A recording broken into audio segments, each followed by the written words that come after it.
Hello, my name is Silent Gimmon, and I'm the owner of the trustisyou.com and also a podcast called Stop Paying Capital Gains Now with an exclamation mark. I'm going to do a live presentation on February 13th at 4 p.m. East Coast time called Save Federal Taxes Legally. I want to teach as many U.S. business owners, U.S. 1099 incomers, and also U.S. investors how they can save federal taxes.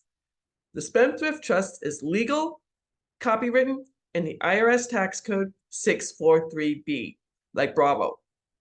If you would like to make an appointment with me, please do so www.thetrustisYou.com/scheduling. The law firm I work on behalf of has been in existence for 73 years. Robert Benson wrote the Benson Financial Trust. It has never been audited. 8 years ago, one trust was looked at by a senior IRS tax agent, and he approved it. Again, with the trust, if you get the business trust or the beneficial trust, you will get a certification saying they will defend you if the IRS questions you. It's easy to offer this because that's never happened. To give you a bit of history, the Spendthrift Trust comes from England way back when King Henry VIII got in trouble for chopping off his wives' heads. He started the Church of England. Hey, murder a few ladies, start a church.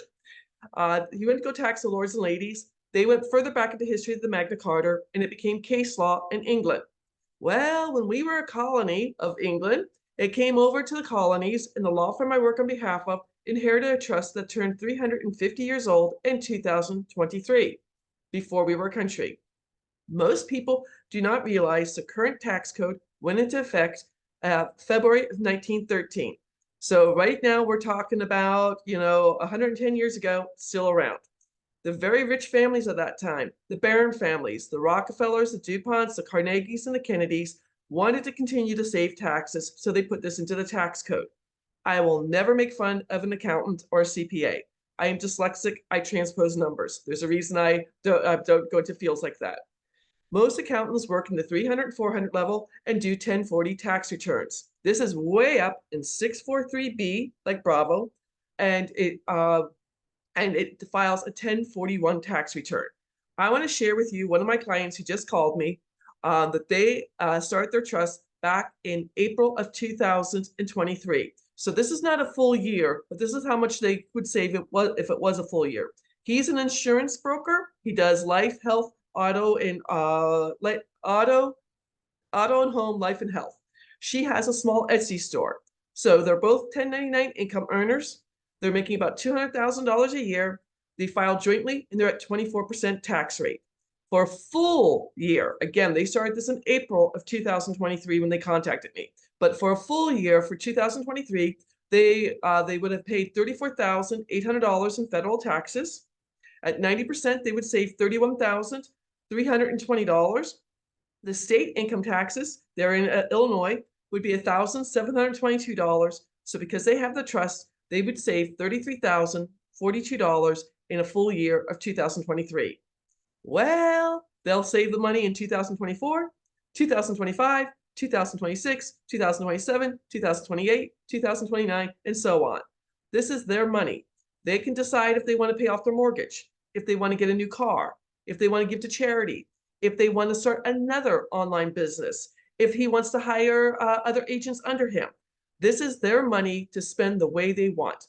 Yes, they had to get a new EIN or employee identification number. Yes, they had to open up a new bank account. Yes, they had to transfer over clients who were paying him every month as an insurance broker, paying him every month. They had to be contacted to start paying the new bank account. There was paperwork involved.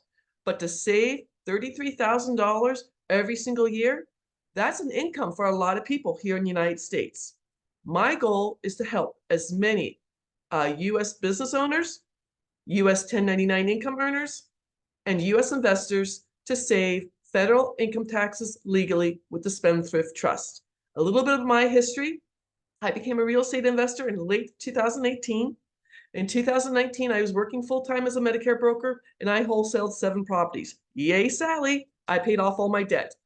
When I went to go do my 2019 taxes, my CPA called me into his office, and he told me I owed the federal government $79,000 in short-term capital gains. Honest to God, my stomach dropped to my feet. I kept it together. I shook his hand. We got on a payment plan, got my parking validated, went down to the parking garage, and I literally cried for 20 minutes. Because of my history, I use a book called What the Rockefellers Do. It's now called What Billionaires Do, to find out about the Spendthrift Trust. It's my goal to teach as many people the information I know. Yes, I make a little bit of money at this, but I also want to help other people.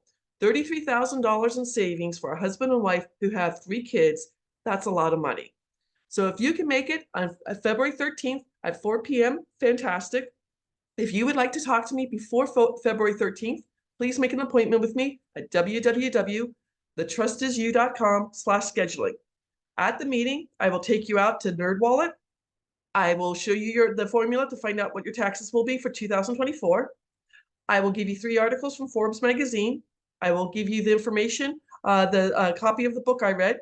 I will also give you the information about the 2024 Corporate Transparency Act. You don't have to worry about doing that paperwork with the Spendthrift Trust.